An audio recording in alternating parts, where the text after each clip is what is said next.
portrait de la semaine dans 50 Minutes Inside. Ce samedi 22 avril, Éric Antoine a dévoilé à Nikos Aliagas les derniers mots de sa mère, écrits dans des courriers avant sa mort, en 2008. Il y a 17 ans, des millions de gens ont découvert un illusionniste loufoque dans la toute première saison de La France a un incroyable talent sur M6. Pour se démarquer, Éric Antoine avait plus d'un tour dans son sac, grand brun de 2,07 mètres, un look affriolant, des cheveux hirsutes.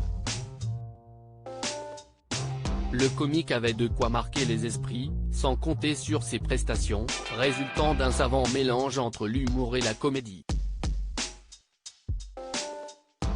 En bref, avec tous ces ingrédients, la magie y était. Se sachant soutenu dès le départ par la femme de sa vie, le rêveur s'est mis en tête de remplir les plus grandes salles de France. Malheureusement, la mère de l'artiste, Françoise, décède en 2008, peu de temps avant le lancement de sa fameuse tournée Réalité ou Illusion. Il a dû avancer sans son moteur aîné d'une fratrie de 3 enfants. Le magicien avait un lien fusionnel avec sa maman, cette dernière étant séparée du père de ses petits. S'il a souffert de sa singularité plus jeune, Éric Antoine a trouvé sa voie grâce à sa mère. Celle-ci a donné une réelle impulsion à sa carrière, elle a vu les tout débuts.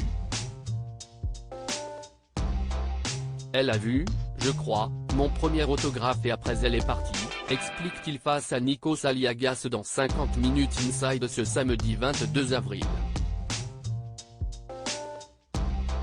Mais si est elle qui m'a dit, alors que j'étais en psycho et en médecine, va faire du théâtre, se rappelle l'étudiant attentif. Éric Antoine encouragé à suivre sa vocation si est ainsi par le biais de sa maman que le natif d'Enghien-les-Bains rencontre un professeur de théâtre.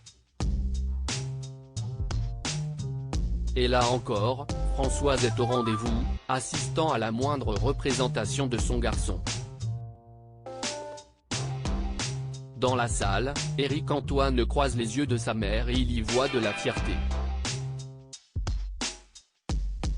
J'ai vu son regard les premières fois où elle est venue me voir en spectacle et elle m'a dit ok, si est bon, tu as trouvé, révèle l'animateur de 46 ans. Il se rappelle précisément des mots qu'elle lui avait laissés dans une lettre lue après son décès. Et d'ailleurs, dans les courriers qu'elle a écrits à mon frère, ma sœur et moi avant de mourir, elle m'a dit si est bon Éric, tu es où tu dois être. Et ça, si est conclut-il, envahi par l'émotion.